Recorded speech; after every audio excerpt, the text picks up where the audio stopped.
Donc mon nom est Yannick Gaultier, je vais vous parler ce matin d'une extension qu'on a publiée il y a quelques semaines qui souhaite utiliser les API nouvelles qui sont maintenant disponibles pour utiliser les services d'intelligence artificielle et de les utiliser à l'intérieur de Joomla. Euh, voilà, je vais commencer par faire un petit tour de ce qu'on appelle intelligence artificielle aujourd'hui et peut-être des gains qu'on peut en attendre et aussi des limitations que ça peut avoir parce qu'on attend beaucoup de choses de ça. Et mon expérience et ce qui m'a amené à développer cette extension, justement, c'est la rencontre avec les vraies limitations de ces systèmes et les choses qu'on en attend mais qui n'existent pas en réalité.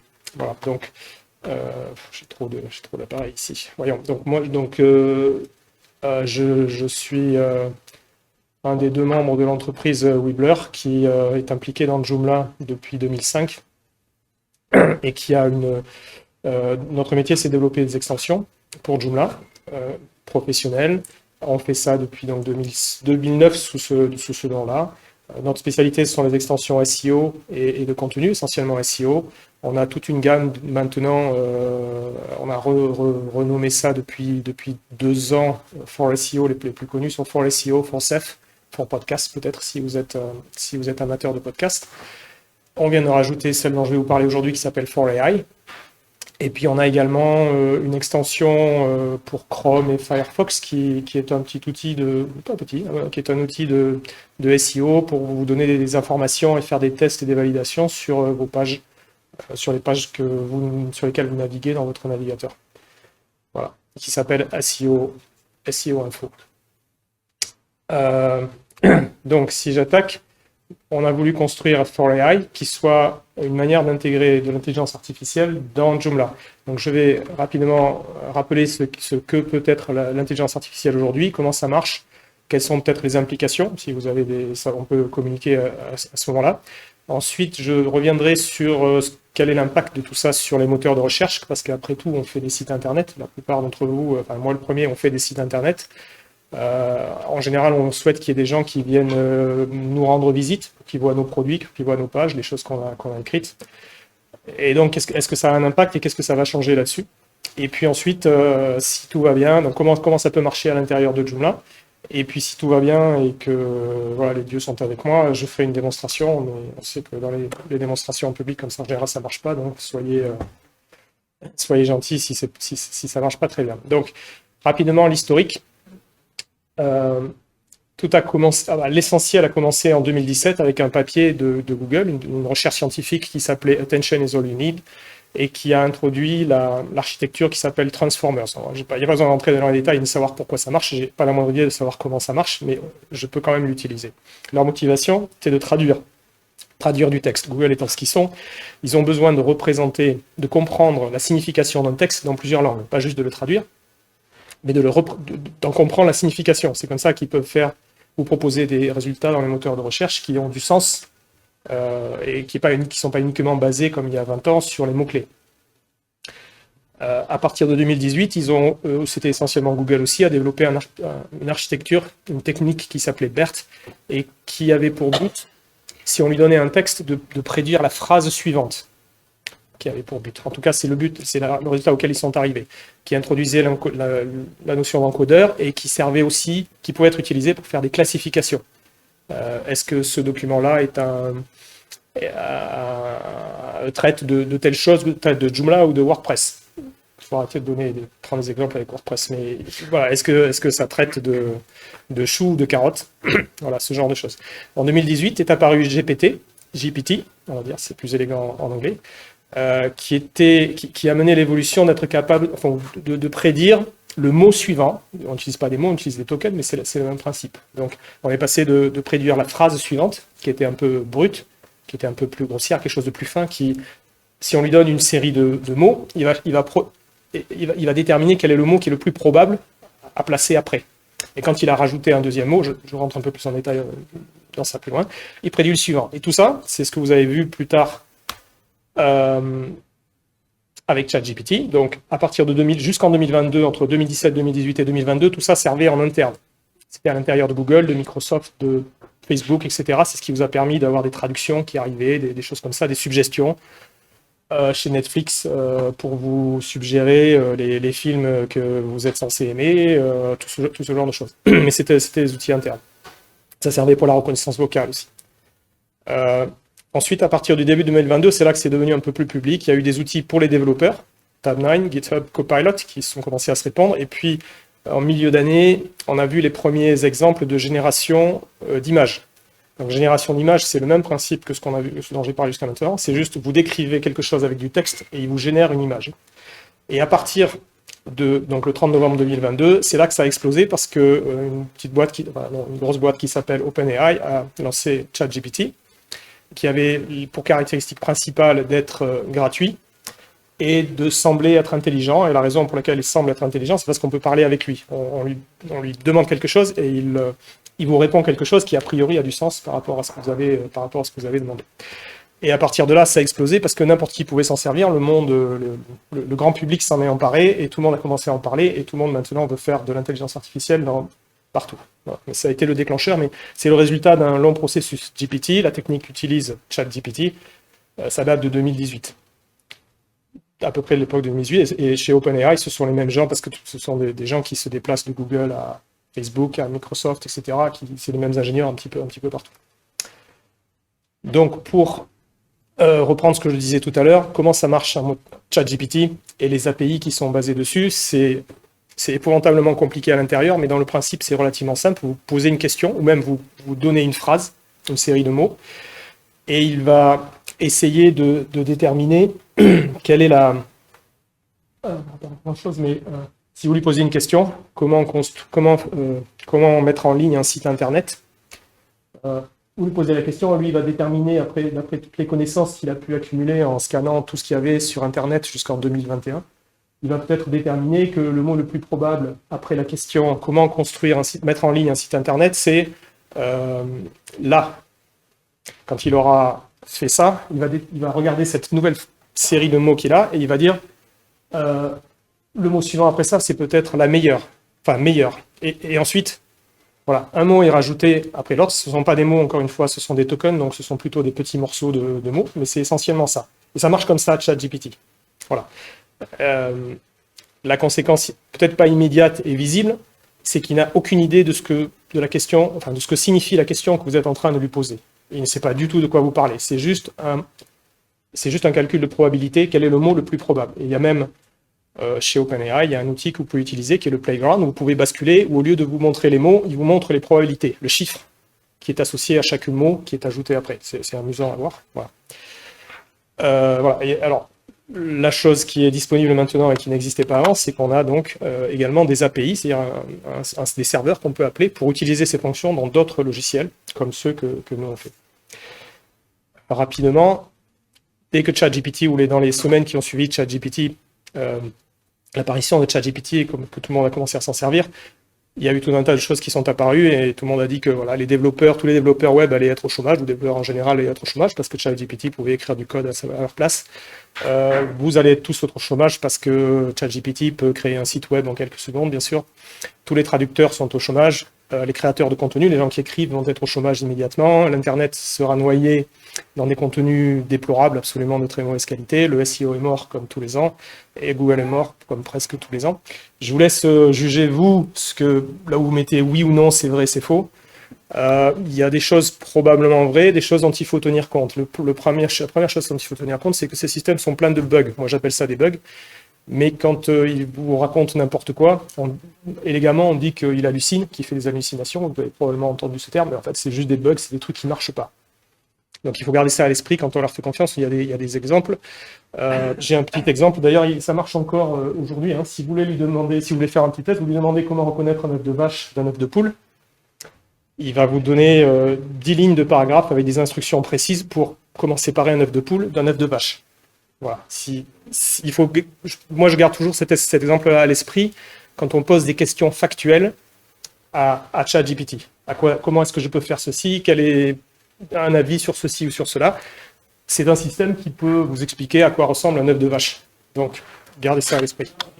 Le deuxième problème, c'est que c'est relativement lent et que ça consomme énormément de ressources. On ne le voit pas parce que c'est joli, ça arrive sur notre ordinateur, ce sont des belles réponses, mais Mais derrière, si vous pensiez que le web et les gigantesques entrepôts de données des grandes entreprises de Google et autres consommaient énormément de ressources, c'est rien à côté de ce qui est nécessaire pour faire marcher des systèmes d'intelligence artificielle comme ça. Voilà. Ça va pas changer grand-chose, mais... Et j'ai constaté qu'ils pouvaient faire certaines choses très très bien. Donc c'est pour ça que j'ai construit un assistant pour l'intérieur de Joomla. Il ne faut pas forcément tout jeter. Et ce n'est encore que le début parce que ça change quasiment toutes les semaines. Alors, moi j'ai les opinions. Si je reviens rapidement à la page précédente, je ne crois pas que les développeurs vont être au chômage rapidement. Je pense que les traducteurs ont beaucoup de soucis à se faire, le plus grand nombre en tout cas. Les créateurs de contenu, il y en a aussi un grand nombre qui ont du souci à se faire et qui vont probablement pas travailler. Et le SEO et Google, j'y crois pas du tout. Quant à savoir si l'Internet va être noyé dans des contenus de mauvaise qualité, il y en a déjà beaucoup. Et puis après, ça dépend un peu de vous et de ce que vous allez faire et mettre dans vos sites. Voilà. Donc pour en revenir à l'aspect plus pratique, au niveau des moteurs de recherche, je ne pense pas que le SEO soit mort. Et la question qui découle directement de la façon dont ça marche, c'est-à-dire ce sont juste des outils qui, en se basant sur des milliards de pages de texte qu'ils ont déjà emmagasinés, vont prédire le mot suivant. Donc ils n'ont pas vraiment de connaissance de ce que vous leur demandez et de ce que ça signifie. Et en pratique, ça veut dire qu'il faut toujours qu'il y ait des moteurs de recherche. Vous avez peut-être utilisé, alors celui qui est un peu plus en avance, entre guillemets, là-dessus, c'est Bing, par rapport à Google, parce que Bing a mis beaucoup d'argent dans ChatGPT, dans OpenAI, donc ils ont eu la technologie de manière avancée avant les autres. Et ils utilisent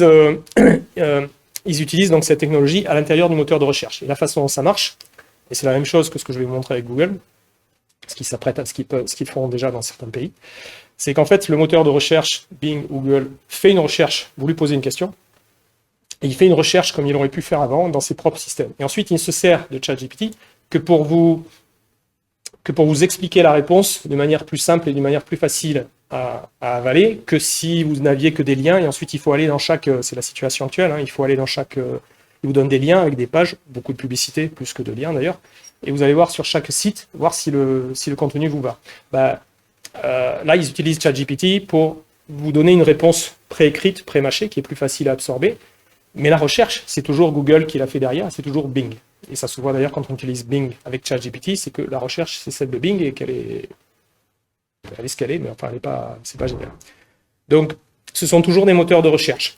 Et la conséquence de ça, pour nous, créateurs de sites Internet, c'est qu'il faut toujours être trouvé. Il faut toujours que Google vous préfère, Google et Bing vous préfèrent, que le moteur de recherche vous préfère à vous plutôt que votre concurrent. Parce que sinon, c'est pas vous qu'il va mettre dans l'explication qu'ils vont donner. Vous avez peut-être vu ça, donc c'est la nouvelle... C'est ce qu'ils appellent l'interface générative dans Google, qui est quelque chose qui est disponible aux États-Unis, qui n'est pas dans l'Union européenne parce qu'ils ont des soucis légaux pour l'instant. Voilà, donc vous posez une question, si, comme vous le faisiez dans Google, ils vous mettent toujours des liens vers des sites internet qui répondent à votre question, a priori, mais dans un certain nombre de cas, quand ils ont la réponse, quand ils connaissent la réponse, ils vont faire appel à quelque chose qui est leur équivalent de ChatGPT, qui s'appelle Bard, et ils utilisent pour construire une réponse en langage clair en vous donnant des informations supplémentaires qui ont servi ici, a priori, à construire ça. Voilà. Donc c'est toujours un moteur de recherche qui va chercher les informations sur vos sites et qui les recrache éventuellement s'il a suffisamment d'informations et s'il lui fait suffisamment confiance, qu'il les recrache comme ça pour que ce soit plus facile pour vous à les utiliser. Voilà. Donc la conséquence immédiate, évidemment, c'est que peut-être qu'il va y avoir très peu de monde qui, quand ils auront eu une belle réponse écrite comme ça sur la meilleure manière de créer un site internet, il n'y en a peut-être pas beaucoup moins qui vont cliquer sur ce lien pour aller sur votre site. Voilà, c'est ça le problème que ça pose. Mais la question de base, malgré tout, parce qu'après tout, on peut dire, je voudrais bien qu'ils viennent sur mon site pour que je puisse leur montrer toutes les autres pages et toutes les choses magnifiques que j'ai sur mon site, mais déjà, si c'est de moi qu'on parle, c'est pas si mal que ça, parce qu'après tout, c'est de moi qu'on parle et je peux passer le message que je voulais faire passer. Et donc, la question reste toujours la même, il faut que ce soit de vous qu'on parle ici. Que vous soyez numéro 1 ici ou numéro 2, ou bien qu'on parle de vous ici, il vaut même mieux que ce soit de vous qu'on parle ici, parce que je vous dis, il y a peu de monde, encore moins de monde qui vont cliquer sur le lien numéro 2, numéro 3, numéro 4 pour aller chercher des infos. Donc le SEO, il est peut-être un petit peu différent, mais il existe toujours et il est toujours aussi important. Voilà, je reviens un petit peu là-dessus. Donc maintenant, on va se rebrancher sur qu'est-ce qu'on peut faire avec un assistant d'intelligence artificielle dans Joomla. Quand j'ai commencé à travailler là-dessus et que j'ai commencé à utiliser comme vous ChatGPT, je me suis rendu compte, enfin, j'ai vu qu'il y avait des choses pour lesquelles ils étaient bons et des choses pour lesquelles ChatGPT et les API n'étaient pas très très bonnes. Dans mon évaluation, créer du contenu, créer des articles, créer du texte avec un outil comme ça, je l'ai dit, je l'ai écrit, mais je ne l'ai pas dit, je vais les appeler des LLM, des Large Language Models, c'est la famille d'outils de ce type-là. Créer du contenu, ils sont assez moyens. Il y a des choses qui sont tout à fait correctes, mais la plupart du temps, le style et la manière dont c'est écrit est plutôt mauvaise. Donc c'est pas vraiment ce sur quoi je me suis focalisé. C'est ok ou c'est pas ok. Quelquefois ça marche, quelquefois ça marche pas. C'est pas forcément le truc sur lequel on se focalisait. Traduire du texte, ça marche super bien. C'est vraiment très très très bon. Tout ce qui est traiter du texte, c'est-à-dire résumer, écrire une description, trouver un titre ou raccourcir, ça marche aussi très bien. Parce que ça, c'est traiter un texte ou des documents qui existent déjà. Ça marche bien. Par contre, développer, si vous lui dites j'ai un petit paragraphe comme ça, écris-moi 3 paragraphes sur le même sujet, là c'est moins bon parce qu'il faut qu'il fasse appel à ses propres connaissances, et ses propres connaissances, c'est le talon d'Achille. Leur propre connaissance, c'est le talon d'Achille de ces machins-là. C'est qu'ils n'ont pas vraiment de connaissances sur les sujets. Ils ne font encore une fois que tirer des mots au hasard en fonction des probabilités qu'ils apparaissent. Changer le style, c'est un peu pareil, mais bon, ça marche relativement bien. Donc là, de toute façon, il faut regarder le résultat avant de le mettre sur votre site. Et il y a un truc qui est absolument super, qui est la recherche, l'amélioration de la recherche, qui est en gros donner à manger les pages de votre propre site à un outil spécialisé pour que vos visiteurs puissent poser des questions. Non pas en général à ChatGPT, voilà, comment créer un site internet, mais sur le contenu de vos pages, de votre site, et qu'ils puissent parler et poser leurs questions comme si c'était avec ChatGPT, mais ça parle que de votre contenu. Alors ça marche très très bien, c'est génial quand ça marche. Et le problème de ça, c'est que ça nécessite un outil spécialisé, un type de base de données spéciale. Donc c'est pas quelque chose qui peut être fait juste avec votre site Joomla de base et sa base de données MySQL qui est chez votre hébergeur classique. Il faut un type de données qui s'appelle les bases de données vectorielles et qui malheureusement nécessite un système externe et qui donc probablement c'est quelque chose qui va se faire projet par projet. Il faut qu'on construise un système comme ça pour votre site. Mais si vous faites cet effort-là, c'est vraiment très bon parce que les gens qui viennent chercher sur votre site, j'ai pas vraiment de mal à dire sur l'outil de recherche de Joomla ou de WordPress ou des autres. Mais enfin, c'est quand même pas chercher, si vous faites une recherche sur votre propre site, c'est pas tout à fait la même chose que de chercher sur Google. Hein, la qualité de la recherche et des résultats n'est pas la même. Et donc, il y a une très très grosse promesse ici d'améliorer ça, mais c'est des systèmes spécifiques à chaque site. Et comment t'expliques ça, étant donné que ChatGPT s'appuie sur du SEO et que toute l'information est déjà disponible pour lui? Puisque alors, bien sûr, il connaît toutes les pages, Bien sûr que non. D'abord, ChatGPT, celui que vous avez à l'heure actuelle, il a arrêté d'indexer fin 2021, 2021. Donc tout ce qui a été fait après 2021, il ne sait pas que ça existe. C'est l'avantage qu'a Google, il a un truc un peu plus récent dans leur propre version, un truc un peu plus récent. Ensuite, ils n'ont pas du tout l'Internet. Ils ont un grand nombre de pages de l'Internet, mais l'Internet est tellement gigantesque qu'ils ont un sous-ensemble de l'Internet. Donc il y a ces deux choses-là. Il y a la taille de l'échantillon sur lequel ils ont été entraînés, il y a la compréhension qu'ils ont, l'absence de compréhension qu'ils ont, et puis il y a la date. Et donc voilà, on était en train juste de conclure sur la question qui était un petit peu celle-ci là. Des bases de données ou de l'information, donc il faut aussi garder à l'esprit que les données sur lesquelles ils travaillent, d'abord elles sont anciennes, pour l'instant, bien sûr ça va évoluer, mais elles sont surtout très parcellaires. Ils ont des milliards de documents, mais les milliards de documents en question, c'est un tout petit morceau de l'Internet.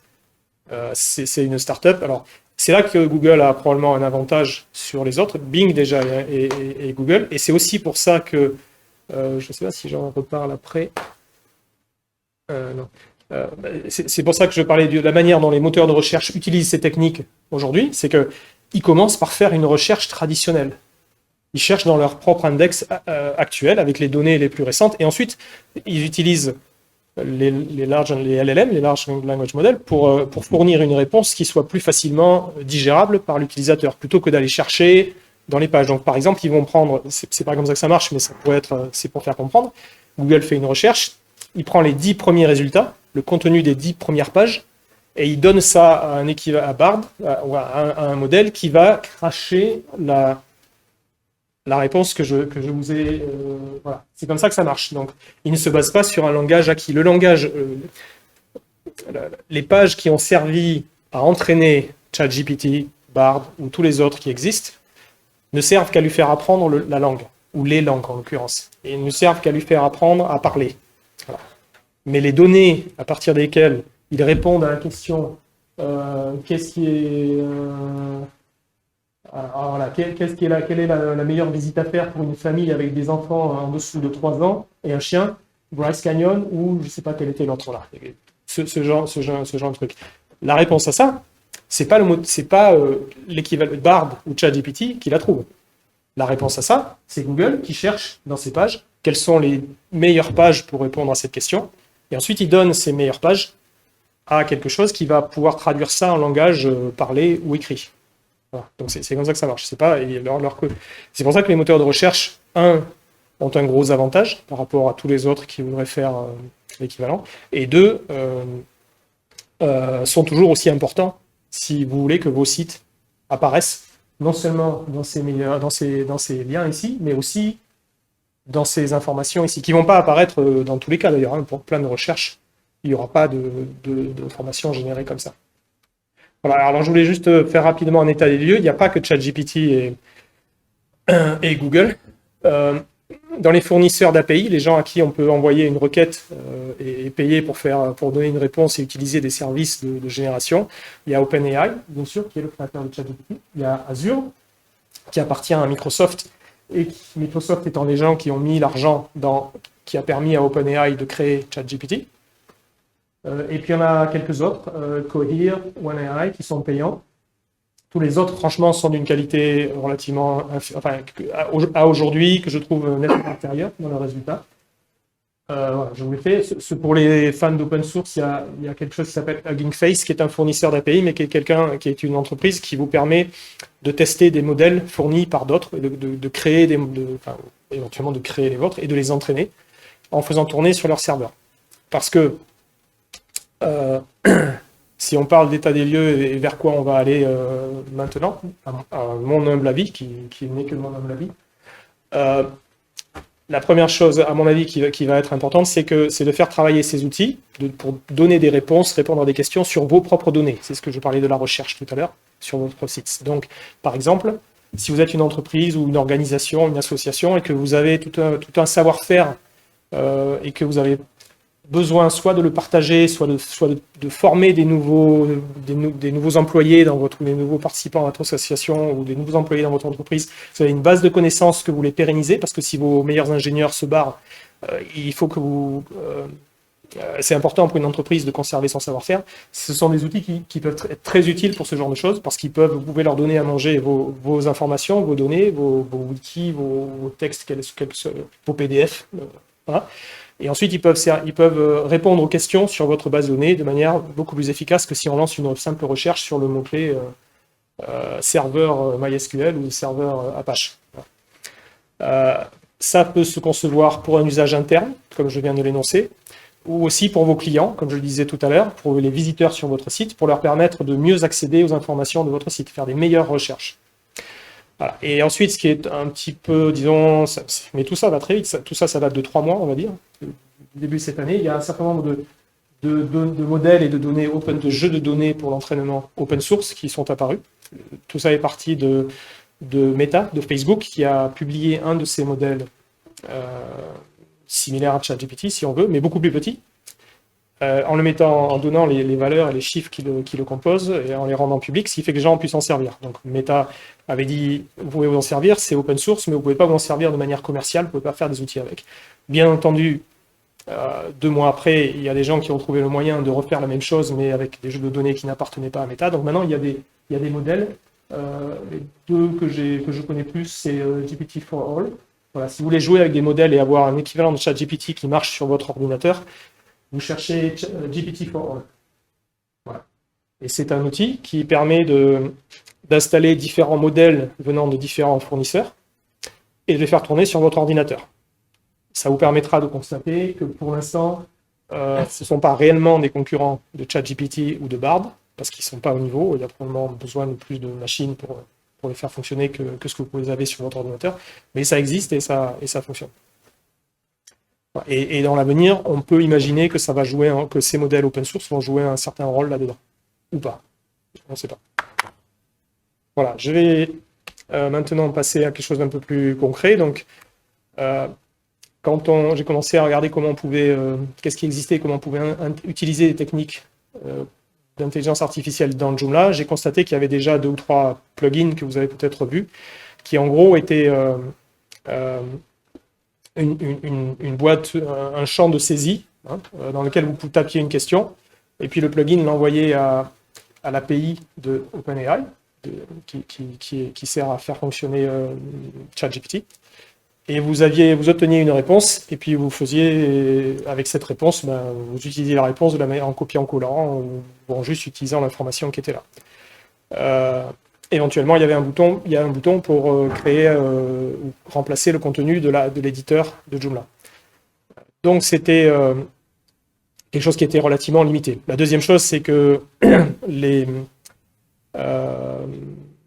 sur quoi j'ai mis ça, ChatGPT, Bing, Chatboard, oui. Enfin il y a des mots voilà, je sais pas ce que j'ai voulu dire ici en fait. C'est pas grave, on va passer à la suite, mais l'idée et l'autre, je pense que vous connaissez le terme prompt. Le prompt, c'est la question que vous posez, ce sont plutôt les instructions que vous donnez à ChatGPT ou à un modèle équivalent pour lui dire quel travail il doit faire, qu'est-ce que vous voulez qu'il fasse pour vous.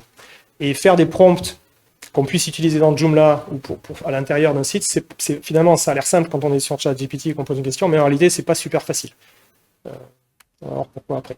Donc, l'idée de For.ai, c'est de faire du prompt guidé. C'est-à-dire qu'essentiellement, ça ne s'adresse pas forcément à des gens qui savent parfaitement bien utiliser ChatGPT et qui vont poser des bonnes questions pour avoir les bonnes réponses sous le format HTML ou JSON ou autre dont vous avez besoin, parce que si vous pouvez faire ça, faites-le directement. Ça s'adresse plutôt, l'idée est plutôt de fournir une interface où on va poser des questions simples et cliquer sur des boutons pour manipuler l'intérieur de Joomla. Les 4 zones dans lesquelles j'ai imaginé intervenir, c'est premièrement transformer du texte. Donc vous avez des contenus qui existent, on peut les transformer. Faire de la correction orthographique, grammaticale ou de style, parce que des correcteurs orthographiques, vous en avez probablement tous, mais quand même. Pour faire des résumés, pour traduire. La traduction aussi est vraiment un des points forts. Changer le style. J'ai un truc qui est écrit par quelqu'un qui est un peu professionnel, je veux le rendre un peu plus sympa, un peu plus dynamique. J'ai un bouton, et l'idée c'est que j'appuie sur un bouton pour le rendre plus dynamique, et c'est tout. Réécrire pour les mots-clés, c'est un peu aussi du SEO, mais j'ai tel article, il n'a pas assez de mots-clés sur tel sujet, etc. Comment... Voilà, réécris-moi cet article pour qu'il y ait plus de tel mot-clé et tel mot-clé dedans. Ensuite, il y a un onglet création. Bon, là, c'est pour créer des textes, créer des titres, créer des descriptions.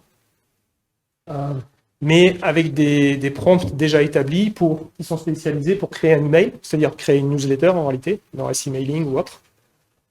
Créer le plan d'un article pour le développer ensuite, créer un blog. Donc, créer des articles multilangues et gérer les associations pour vous. Tout ça avec des boutons plutôt que d'avoir à créer des prompts. Les 2 zones suivantes, donc c'est le SEO, écrire des titres ou des descriptions de manière automatisée pour des articles qui existent déjà. Extraire des mots-clés, on va voir après, ça trouvera, vous verrez plus tard pour la mise en œuvre, et trouver des mots-clés. Parce que c'est bien joli de dire réécris-moi cet article parce que je voudrais qu'il y ait tel mot-clé, je trouve qu'il manque de tel mot-clé ou de telle information dans l'article, mais quelquefois le problème c'est de trouver les mots-clés, ou de savoir quel mot-clé utiliser. Donc avec ça, avec ce qu'on propose ici, il peut vous suggérer des mots-clés qui sont en relation avec le sujet que vous avez, dont vous parlez dans votre article. Il peut trouver des hashtags pour poster sur Facebook ou pour ou Instagram ou similaire. Et puis ensuite, les activités, disons, partage sur les réseaux sociaux, donc comme créer des posts à partir mais essentiellement là aussi à partir d'un article existant. Écris-moi l'article, enfin écris-moi le post Facebook ou le post LinkedIn pour partager cet article-là que je viens de faire. Et de la même manière, créer des tweets ou des fils de tweets à partir d'un contenu qui existe. Ou en suivant vos instructions, si vous voulez taper des instructions là-bas, mais voilà. Donc, actuellement, les limitations, c'est qu'on utilise, la seule qui est vraiment disponible, c'est l'API d'OpenAI. Elle est relativement lente. Il faut souvent, dès que vous lui demandez d'écrire beaucoup de texte, il y a un article qui fait 1000 mots, je ne sais même pas s'il le fait, et il lui faut 1 minute ou 2.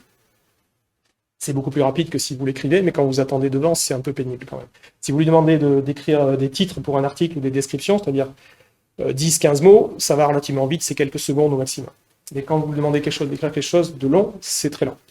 Ensuite, vous l'avez peut-être entendu, il traitait jusqu'à des textes, y compris la question et la réponse, jusqu'à 4000 tokens, qui est, on va dire, 3000 mots. Cette restriction a été levée, puisque hier, on est jeudi, non, mardi, ils ont annoncé la publication de deux nouveaux modèles qui, maintenant, il y en a un qui est toujours à 4087, mais il y a un modèle, ChatGPT 3.5 Turbo 16, qui traite 16 000 mots, tokens, donc peut-être 12 ou 13 000 mots, c'est-à-dire il peut travailler, il peut vous faire un résumé d'un article qui fait 10 ou 15 pages. Donc, là, maintenant, on couvre à peu près tout ce qu'on veut. Il est un peu plus cher, mais ça reste très très bas. Alors, j'ai pas mentionné, mais ces API elles sont toutes payantes. Donc, il faut absolument payer parce qu'ils font tourner des serveurs, des GPU essentiellement, qui coûtent très cher. Par contre, en particulier chez OpenAI, c'est super économique. Vous ne vous rendez même pas compte de ce que ça coûte. Voilà. Ok. For AI, ça fait 2 mois que ça existe, ça va évoluer, donc voilà, ça dépend un petit peu aussi de vous. Donc, c'est là que les Athéniens s'atteignirent. Ok, voilà, donc, For AI, c'est un composant. Je vais être obligé de poser ça parce que je vais avoir du mal quand même autrement. Voilà, donc For AI, c'est un composant qui fonctionne. Vous m'entendez tous? C'est un composant qui fonctionne dans Joomla, mais en fait, le composant ne sert pas à grand-chose. Il affiche des statistiques. Bon, j'ai effacé tout avant la démo, mais voilà. Je suis branché, donc ça va marcher. Voilà. Il va vous lister les demandes que vous avez faites, enfin, l'historique, si vous voulez, de vos demandes ici. Mais voilà. Et puis, vous avez une configuration dans laquelle la seule chose qui compte vraiment, c'est d'obtenir une clé d'accès secrète. Donc, si vous voulez utiliser un composant comme ça, comme tous les composants, enfin, comme tous les plugins ou composants qui utilisent les API d'intelligence artificielle, il faut que vous alliez chez le fournisseur d'intelligence artificielle, OpenAI en l'occurrence, et puis vous créez un compte et ils vous donneront une clé d'accès. Et cette clé d'accès, vous la copiez dans ce champ ici. Je ne sais pas si... Attendez, on va faire des trucs qu'il ne faut jamais faire en direct, mais je vais le faire quand même. Voilà. C'est quand même vachement mieux comme ça. Voilà, donc vous avez une zone ici dans laquelle vous rentrez votre clé secrète et après c'est à peu près tout. Vous n'êtes pas vraiment censé utiliser ça à part pour voir les chiffres, si ça vous intéresse. Et ensuite, donc on va commencer une petite série. Donc partout ailleurs dans Joomla, je vais aller juste, c'est un Joomla 4, ça marche pareil sur Joomla 3 d'ailleurs, il n'y a pas de différence. Et j'espère que ça va marcher pareil sur Joomla 5. Non, ça va faire. Donc partout où vous êtes dans Joomla 4 ou 3, y compris sur le front-end, si vous êtes connecté. Non, je ne suis pas connecté, je ne vais pas vous montrer, mais enfin vous avez exactement la même chose. Parce que bien sûr, avec ces incendies qui se déclenchent, je ne suis pas connecté à mon password manager. Voilà, donc j'ai une série d'articles, et partout où vous êtes dans Joomla, vous allez avoir ce petit machin là, qui est la clé d'accès que vous pouvez mettre là où vous voulez. Et quand vous cliquez dessus ou que vous utilisez un raccourci clavier, il va s'ouvrir. Donc, je vais aller éditer cet article que j'ai créé et qui vous passionne tous, qui est un article qui explique exactement comment utiliser de l'eau de Javel sans abîmer vos vêtements pour les blanchir. C'est la question que tout le monde se posait, bien sûr. Et quand vous êtes sur un article comme ça et que vous avez voilà, que vous êtes dans l'éditeur, vous faites ce que vous voulez. Vous pouvez invoquer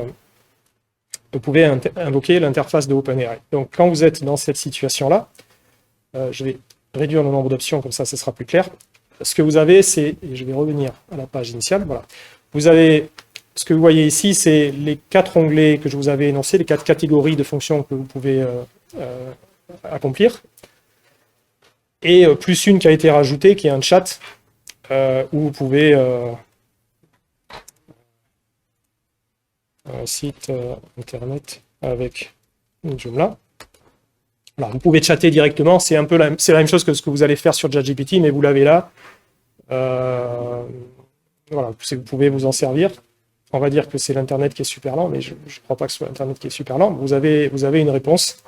Télécharger, installer, choisissez un thème, personnalisez votre site, créer des pages, fonctionnalités supplémentaires, les extensions, tester votre site, publier votre site. Voilà, tout est juste, sauf peut-être la dernière phrase. Veuillez noter que la création d'un site internet avec Joomla peut être un processus complexe. Bon, chacun a son opinion là-dessus. Voilà. Ah non, c'est pas mal, parce que si vous êtes novice en matière de développement web, vous pouvez peut-être utile de consulter des tutoriels ou de faire appel à un professionnel. Bon. Les meilleurs sont dans la salle. Voilà, on peut rien reprocher à ça. Mais toujours est-il, vous avez un petit outil de chat que vous pouvez copier-coller les réponses si vous voulez, mais c'est pas l'idée générale. L'idée générale étant que les gens avec qui, vos clients, les gens qui créent le contenu, peuvent, à partir de cette interface-là, quand ils l'ouvrent et qu'ils sont sur une page en train d'éditer un article, ils vont avoir ici le texte source, qui est automatiquement le contenu de l'article en question. Et puis, vous avez donc 4 catégories. Vous pouvez transformer ce contenu. Vous pouvez aussi créer du contenu. Alors là, vous n'avez pas besoin d'être sur une page d'article, hein. Vous pouvez créer du contenu partout. Vous pouvez réaliser des opérations liées au SEO et vous pouvez créer des opérations liées au partage social.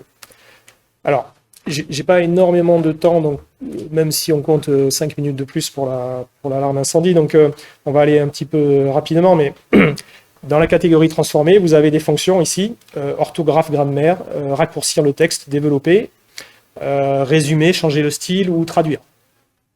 Voilà, et donc, ce que vous voyez ici, on va en faire fonctionner un ou deux, mais l'idée générale, c'est que vous n'avez pas à poser de questions.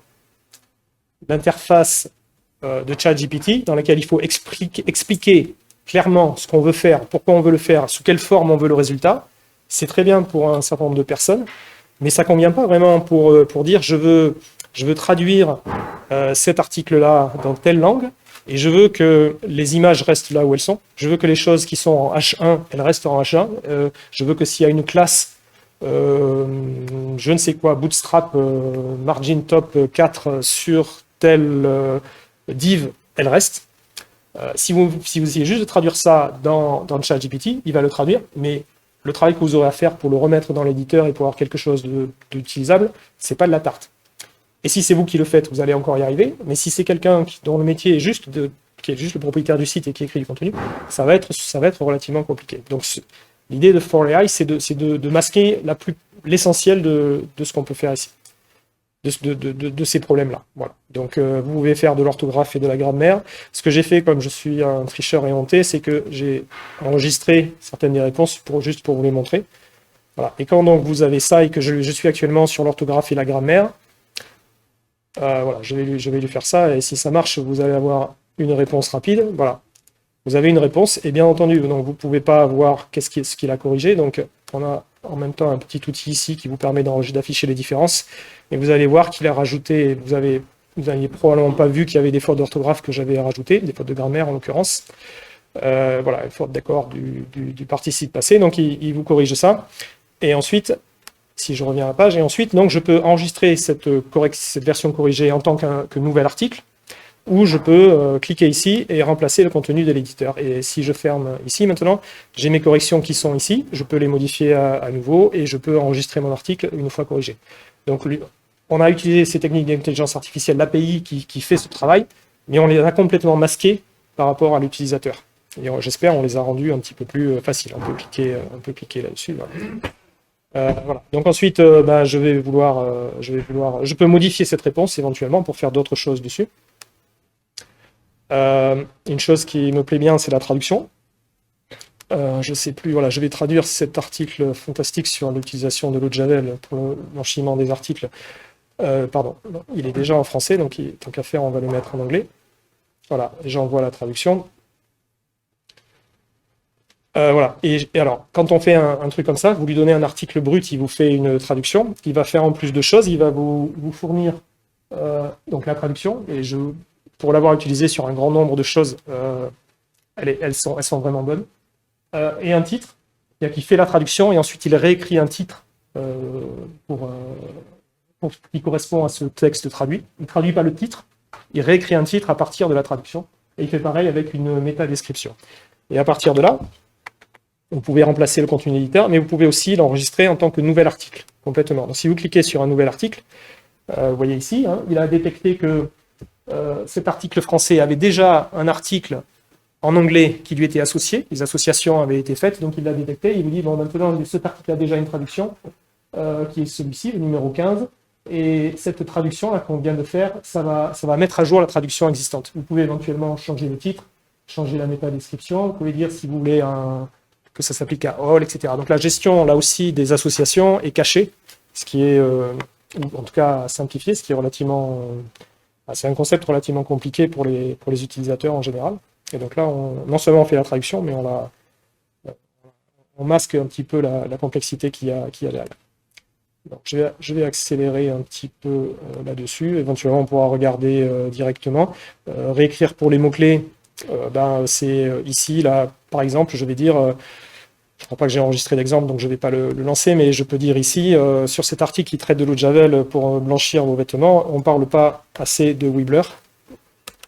Voilà. On ne parle pas assez de Weebler ni de Joomla. Donc, j'ai cliqué au mauvais endroit, bien sûr. On ne parle pas assez de Weebler, donc il réécrit-moi l'article pour que ça traite du blanchiment des vêtements avec l'eau de Javel, mais en parlant bien sûr de Weebler, parce qu'on est quand même les spécialistes de cette question-là, du blanchiment de vêtements avec l'eau de Javel, hein, bien sûr. On n'est pas rien à voir avec la Suisse ni ailleurs.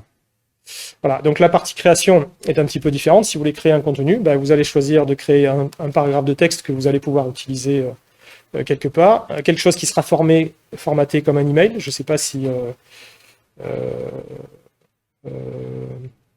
nous, Weebler, lançons for AI une extension Joomla pour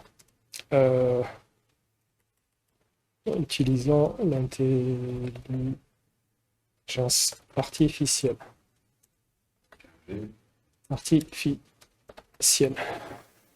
L'intelligence, oui, mais bon, en théorie, c'est pas trop le genre, on va le mettre en réel pour voir ce qu'il fait. Voilà, on va lui dire qu'on veut l'écrire en français, un style de texte professionnel. Bon, je passe sur les détails parce qu'il y a des manières de régler non seulement le style à utiliser, c'est-à-dire je veux un style professionnel, mais je veux un style simple, je veux un style drôle, je veux quelque chose de formel, quelque chose d'enthousiaste. Et je veux ici, ça c'est un truc de SEO, mais c'est sur Internet, vous avez 4 grandes classes de types de documents ou de pages, des choses qui sont informationnelles, des choses qui permettent de trouver quelque chose, des gens qui sont à la recherche d'informations sur une personne ou sur un produit, et des textes qui visent à faire aux gens une action, acheter quelque chose, s'inscrire à votre newsletter, etc. Donc ce sont les 4 grands styles en SEO qui sont utilisés. Voilà. Et ensuite, vous pouvez éventuellement écrire dans une autre langue. Donc là, c'est le genre de choses qu'il ne faut pas faire en théorie parce que ça va prendre un petit peu de temps. Il faudrait trouver quelque chose d'intelligent à dire, mais je ne suis qu'une intelligence naturelle, donc je ne peux pas vraiment trouver. Voilà, on a mis des petits gimmicks quand ça prend trop de temps. Voilà. Hop. Voilà. Bon, j'ai arrêté l'autre, donc effectivement, voilà. Je suis passé au SEO, en fait, j'aurais pas dû, parce que ça a arrêté cette requête-là et ça a lancé la requête sur l'autre. Non, c'est pas grave. Mais voilà, dans l'outil SEO, enfin, j'espère que vous avez compris l'idée. Hein, c'est vous faites là, par contre, quand vous demandez de créer quelque chose, il faut quand même dire un petit peu de ce que vous voulez faire. Mais par exemple, vous n'allez pas avoir besoin de lui expliquer que si je veux écrire un article de blog, je voudrais aussi le titre et la métadescription. Il va vous les faire. Vous n'avez pas besoin de lui expliquer que vous voulez du HTML, parce qu'il va vous le faire. Il y a des options supplémentaires dans lesquelles on ne va pas rentrer, où vous pouvez forcer, par exemple, ici, vous pouvez lui dire, non, je ne veux pas du HTML, je veux du texte brut. Voilà. Mais vous pouvez aussi lui dire que vous voulez écrire votre article en japonais plutôt qu'en français, mais voilà. Bon.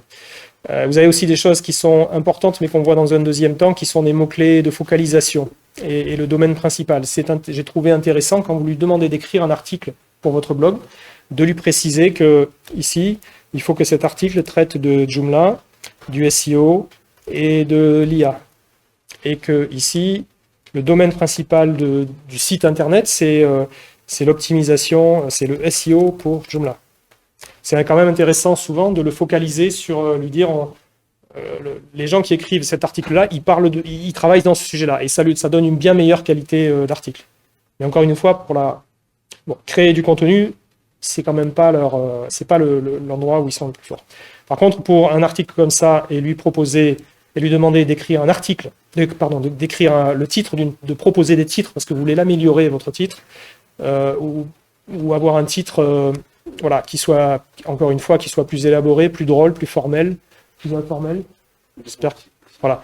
Voilà, il peut vous faire ça. Il peut vous faire écrire, pareil, des métadescriptions, qui est des trucs un petit peu pénibles, notamment pour, si vous avez des clients et vous leur dites, il faut écrire vous écrivez un article, il faut écrire une métadescription. Mais la moitié, ils vont pas le faire. Et la moitié, quand ils vont le faire, parce que vous avez insisté ou qu'ils sont gentils, ils vont écrire un truc qui est sans rapport avec ce qu'il faudrait vraiment faire. Donc là, vous avez quelque chose qui fonctionne très très bien, qui permet, à partir d'un article qui existe déjà, d'écrire une métadescription.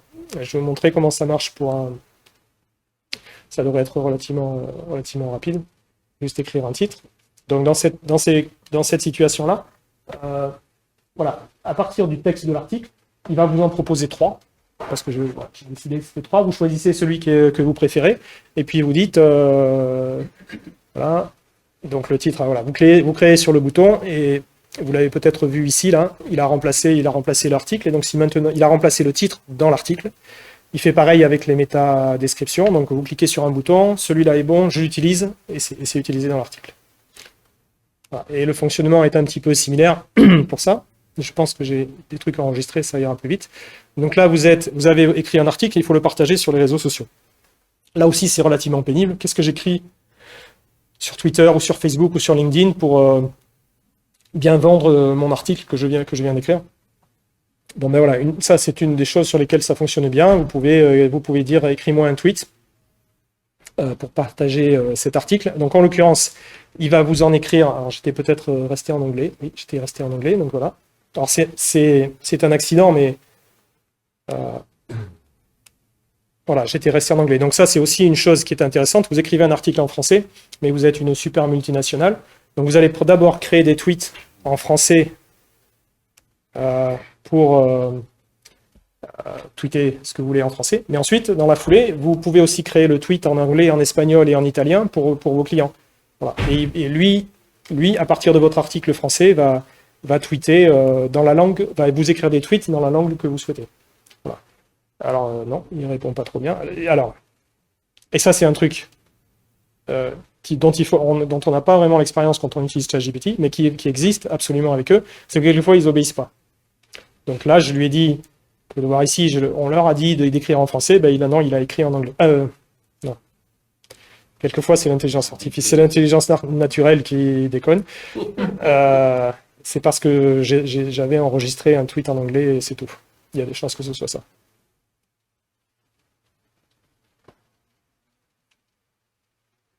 J'aime bien l'image de l'intelligence naturelle qui parle de l'intelligence artificielle. Voilà. Donc là, il a obéi, effectivement. Donc il vous a écrit les trois tweets. Il vous a trouvé des hashtags qui correspondent à vos... Donc il propose 3 tweets différents. Vous choisissez celui que vous voulez, ou vous pouvez, et c'est vraiment ça qu'il faut faire, vous utilisez celui-ci aujourd'hui, celui-ci la semaine suivante, et celui-là la semaine d'après.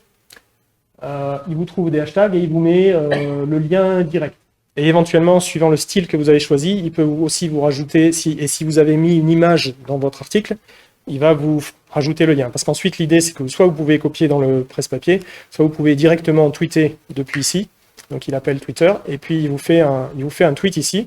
Et vous avez vos hashtags et vous avez votre lien. Et si vous avez des données Twitter Cards dans vos pages, il va vous trouver l'image ou les choses comme ça. Et vous pouvez tweeter directement. Ce que bien sûr, je ne vais pas faire parce que ça marche. C'est live. Et, voilà. Et les gens qui suivent Weebler.com, il n'y en a pas énormément, mais enfin, ils seraient très surpris d'entendre parler de Javel. Voilà.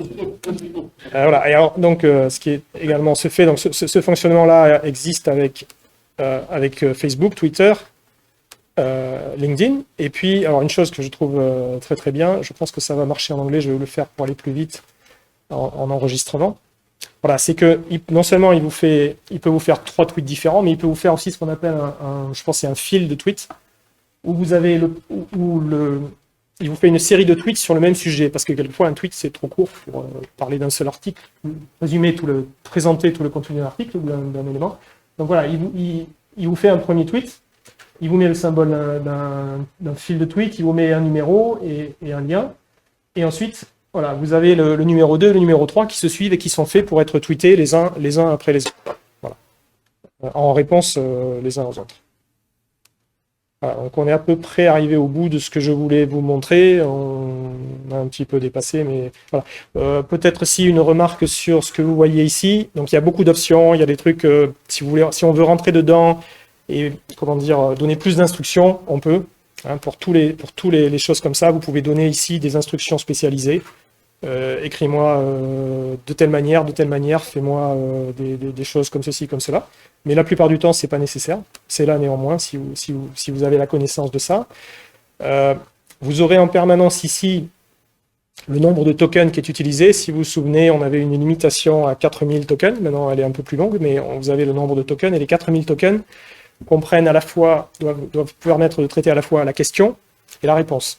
Donc sur cet article que je vais leur envoyer ici, plus les informations de prompt que vous ne voyez pas, les instructions que je donne, j'utilise 2000 tokens, 2017, ce qui veut dire qu'il m'en reste 2079 qui sont disponibles pour la réponse, avec ce modèle-là. Et le coût estimé au prix actuel est de 0,3 centimes. Quand je disais tout à l'heure que c'est relativement économique, en réalité on ne se préoccupe pas vraiment de l'argent que ça coûte, c'est parce que voilà, faire cette série de tweets là, coûte 0,03, vous pouvez le mettre en euros, c'est à peu près pareil. Voilà. Donc il y a 3 dixièmes d'euros, 3 millièmes d'euros pour écrire ces 3 tweets. Vous pouvez écrire 1000 tweets avant d'arriver à dépenser 3 euros. Ce qui n'est pas rien, mais ce qui n'est quand même pas grand-chose non plus. C'est pas rien, il y a des gens qui me disent non, il faut payer, mince, non, je ne peux pas payer. Donc, mais là, il n'y a pas d'option. Hein. Si vous ne payez pas, vous ne pouvez pas avoir. Voilà, je pense que j'ai terminé. Les tokens vont devenir 16 000 ou ça ne s'applique pas ici? Alors, non, ça ne s'applique pas ici parce que c'est arrivé hier, donc je n'ai pas mis la connexion. Je pense que ce que je vais faire, donc, ils ont une nouvelle version. Alors, la version ici avec 4000 tokens existe toujours. Ils ont amélioré des choses techniquement, mais il y aura toujours cette version à 4000 tokens qui reste et dont le prix baisse, si je me souviens bien, légèrement. Donc, ça va être encore. Ça, c'est le nouveau prix, je pense. Et ensuite, ils ont une version à côté que moi, programmeur, je dois appeler séparément, et qui, elle, est capable de traiter des textes beaucoup plus longs, 15-20 pages. Et donc, ce que je pense que je vais faire, c'est que je vais le faire automatiquement. Même si celui-ci est un petit peu plus cher, je vais le faire quand le texte sera un peu trop long. Je vais dire, bon, ben, je bascule automatiquement sur l'autre, donc ça sera transparent, quoi. Ça se verra pas. Mais oui, autrement, donc on a la possibilité, à partir de... la transition se fait le 27 juin. Donc, à partir du 27 juin, automatiquement, on aura cette option-là. Voilà. Donc, moi, j'ai fini. Si vous avez des questions... Voilà, alors aussi, donc, nous, on est weebler.com. C'est dans les SEO, il y a la page qui est ici. Vous pouvez faire weebler.com/for-AI. Ça va vous amener là. Il y a une version payante, une version gratuite. Et voilà. Ça existe en 22 langues, y compris le français. Traduit par For-AI. Voilà, voilà, tout ce que vous voyez ici écrit en français, nous on développe tout en anglais. Et ensuite on a fait un petit bout de truc qui envoie chaque chaîne de caractères là pour traduire, et on a utilisé directement, il n'y a pas eu de correction, ce que vous voyez là, et c'est ce qui sort du traducteur. À part un truc. ici. Non, vas-y, il y a une question, on va plutôt répondre aux questions, plutôt que de montrer les petits Ouais, trucs. j'avais une question rapide sur le début où tu parlais du fait qu'il y a des métiers qui vont disparaître, qu'il y a des contenus qui vont disparaître. Est-ce que l'intelligence artificielle ne risque pas de s'auto-alimenter et d'appauvrir le contenu? Oui, bien sûr. Donc il y a plusieurs choses.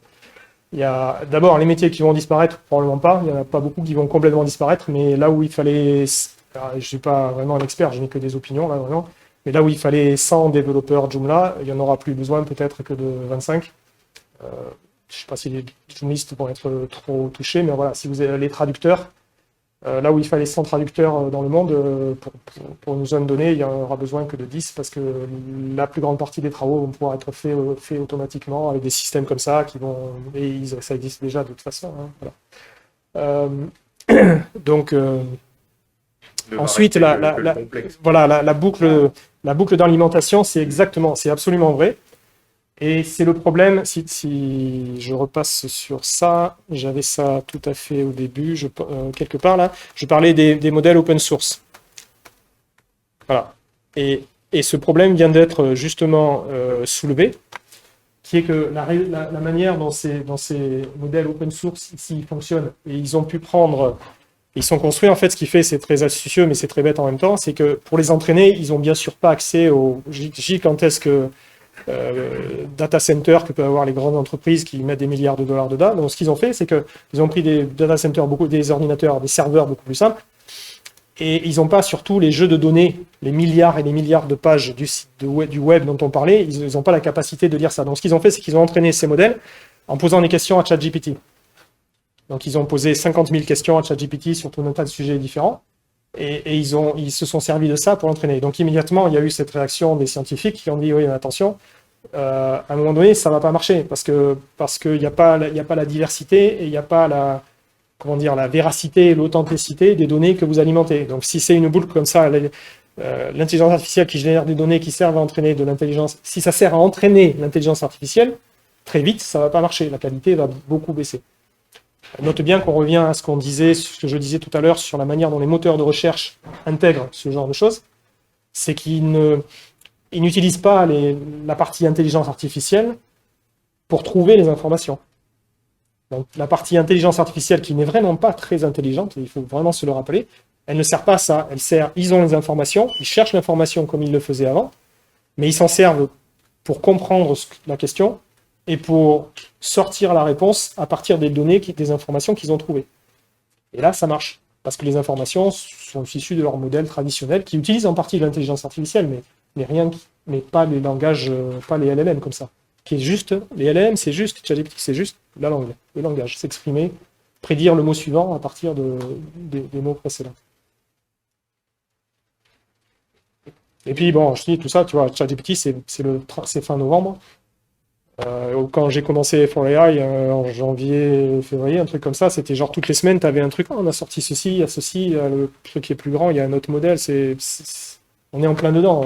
On refait la conférence dans 6 mois, c'est plus du tout le même, sujet. Quoi. Quels sont les avantages de la version payante par rapport à la version gratuite? Il n'y a pas de version. For AI, la version payante et la version gratuite plutôt est limitée, donc il y a le truc sur la page, il y a le chat dedans, il y a la vérification de style et de grammaire, il y a la traduction si je me souviens bien, mais il n'y a pas les fonctions qui permettent, il y a beaucoup moins de fonctions qui permettent d'intégrer directement le résultat dans Joomla automatiquement. C'est-à-dire qu'il faut faire des copier-coller, essentiellement. Et puis toutes les fonctions avancées sont pas disponibles. Tout à l'heure, il y avait la démo de la page Google avec l'intelligence artificielle au-dessus et en dessous. Là. On trouve ça où? On ne trouve pas, parce que pour l'instant, ils ne le sortent. D'abord, ils ne le sortent que sur un certain nombre de requêtes où ils pensent que ça se justifie. Et ensuite, surtout, ça n'existe pas dans l'Union européenne, parce qu'ils ont un problème avec l'Union européenne. Ils n'ont pas Google Bard, leur équivalent de ChatGPT n'est toujours pas sorti ici, parce que ils ont des problèmes on ne va pas rentrer là-dedans, mais de privacy. Donc c'est trop tôt. Oui, on ne peut pas le voir parce il faut que la Commission européenne donne son feu vert sur la protection des données, sur tout un tas de choses, et ça marche pas. Alors là, oubliez GDPR, protection des données ou quoi que ce soit. Si vous leur posez des questions... Alors, si, il y a un truc à dire quand même, qui est intéressant pour vous. Ce que je viens de dire est vrai, si vous posez des questions, etc., à ChatGPT, dans l'interface ChatGPT, vous leur appartenez entièrement. Ils font ce qu'ils veulent avec, et en particulier, ils s'en servent pour améliorer leur modèle. Par contre, c'est tout à fait vrai, ils disent que non, mais si quand même encore, dans l'interface GPT. Dans l'API, par l'intermédiaire de 4AI, par contre, ça c'est privé. Donc ça part chez eux, mais ils nous donnent la garantie qu'ils ne s'en servent en aucune manière, que personne n'y a accès, ils ne s'en servent pas pour entraîner leur modèle ou pour faire quoi que ce soit d'autre. C'est aussi un bénéfice majeur, parce que si votre client à vous, si Joomla fait un copier-coller depuis son site avec des informations semi-secrètes et qu'il le met dans le ChatGPT, qui fait faire je sais pas quoi, et qui reprend le résultat pour le copier-coller dans son site, ça reste dans le ChatGPT. Ça peut être enregistré dans la liste des chats, tout ça. Alors, ah oui, ça y est, je me souviens.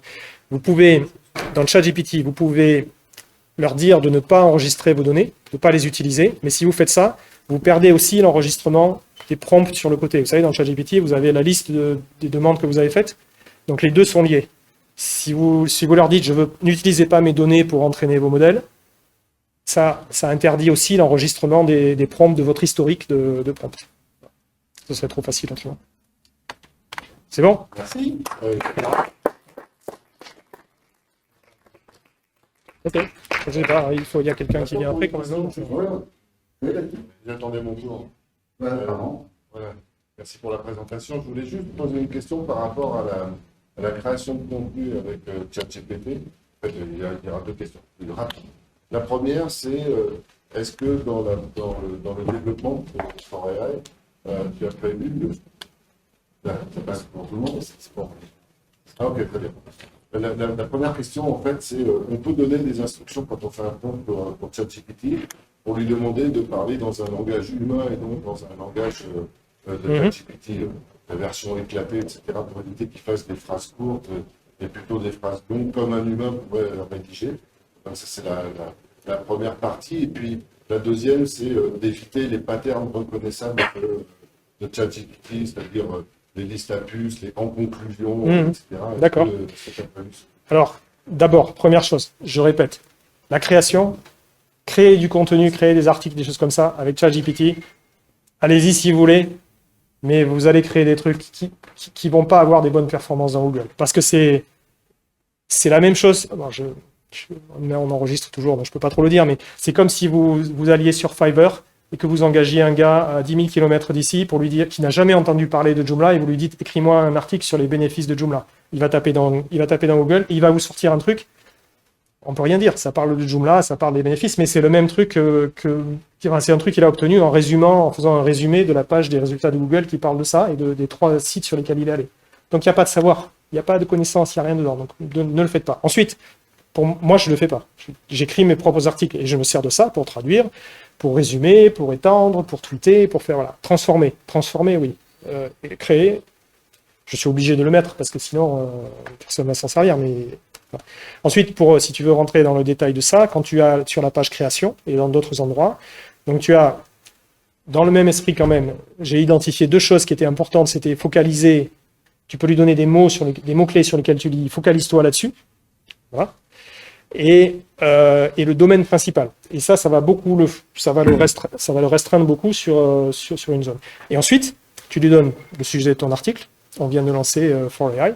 Voilà. Et ensuite, tu peux lui dire des instructions personnalisées. Après, les choses comme écrit de manière dynamique, donne des exemples, etc. Mets des titres H2, H1, enfin pas H1 parce que ça c'est pour le titre de la page, mais H2, H3, etc. Tout ça, c'est dans le prompt caché. Tu vois, parce qu'en théorie, ce que tu ferais, c'est que dans la zone d'instruction d'écriture personnalisée, tu mettrais ici, s'il te plaît, n'utilise pas le terme en conclusion pour ton dernier. Mais ça, toi, tu vas le faire. Mais c'est pour ça que je mentionnais le fait que c'est pas évident de faire des prompts comme ça. Parce que toi, tu vas le faire, parce que tu as compris. Mais la fleuriste ou le plombier qui rajoute un truc sur son article, il va jamais le faire. Et s'il veut le faire, il voit bien, merde, en conclusion, c'est pas super sympa. Mais qu'est-ce que j'écris pour qu'il ne le fasse pas, quoi. Ouais. Tu vois? Et donc, c'est pour ça que dans les prompts que moi je crée, qui sont cachés, que tu ne vois pas, il y a des instructions déjà pour faire ça, qui sont génériques, mais qui existent déjà. Écris du HTML, écris des trucs structurés, fais des paragraphes qui ne soient pas trop longs ou mais pas trop courts, et ainsi de suite. C'est toute la difficulté. Et c'est ce que j'essaie de faire dans For AI, mais pour le compte des gens dont c'est pas le métier, quoi, qui vont pas savoir quelles instructions donner, qu'est-ce que tu vas écrire ici. Ne mets pas en conclusion. Mais si tu dis n'utilise pas en conclusion pour ton dernier, comme titre de ton dernier paragraphe, qu'est-ce qui va sortir?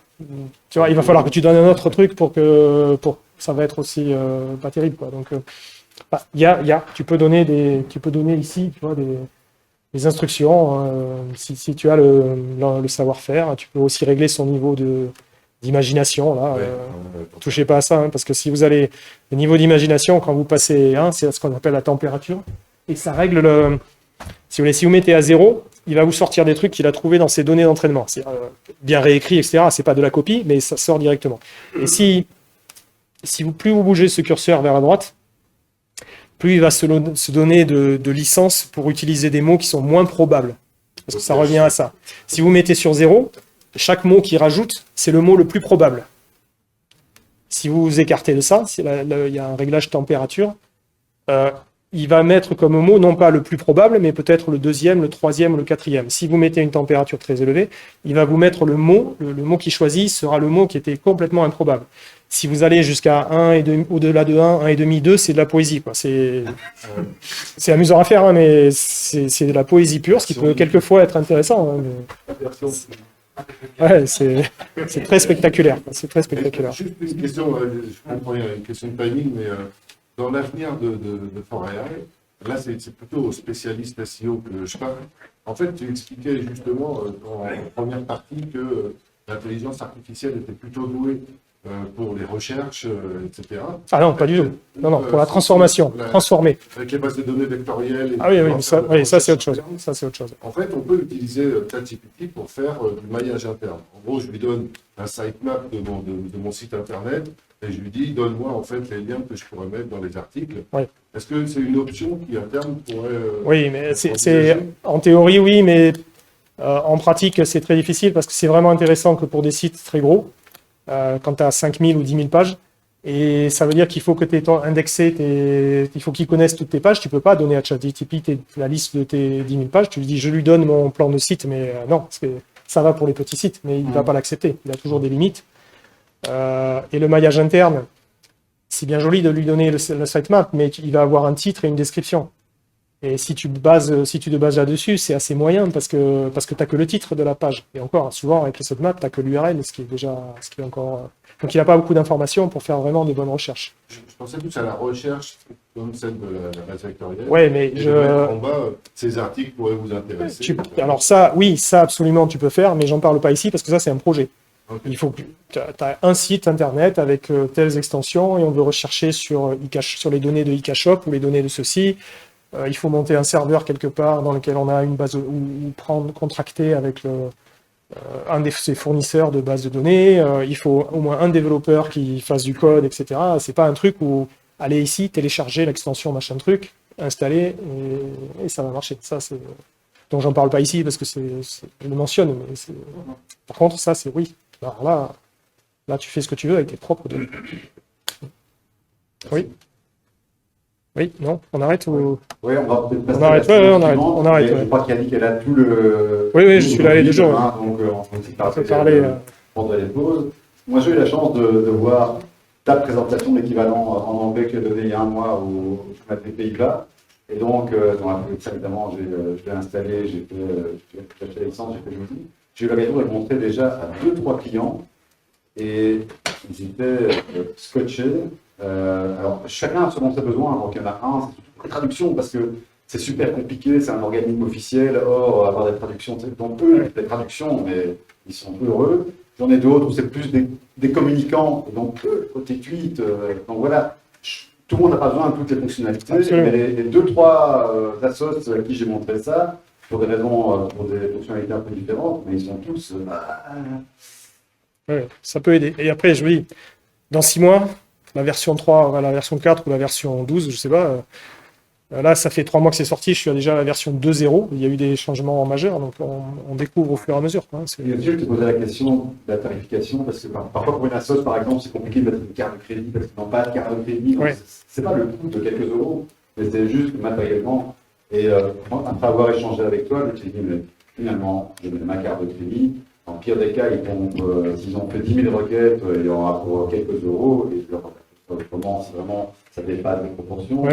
Franchement, on peut même en tant qu'agence dire, là, on rajoute 1 euro par mois, ou 10 euros par mois selon le besoin, mais et tout est sur votre compte, c'est simple à gérer, il ne faut pas commencer à passer 1 heure à faire les comptes avec tout le monde. Voilà. Ok, donc ben voilà, si vous avez des questions, effectivement, on est là, donc... Enfin, il n'y a que moi d'ailleurs. Mais...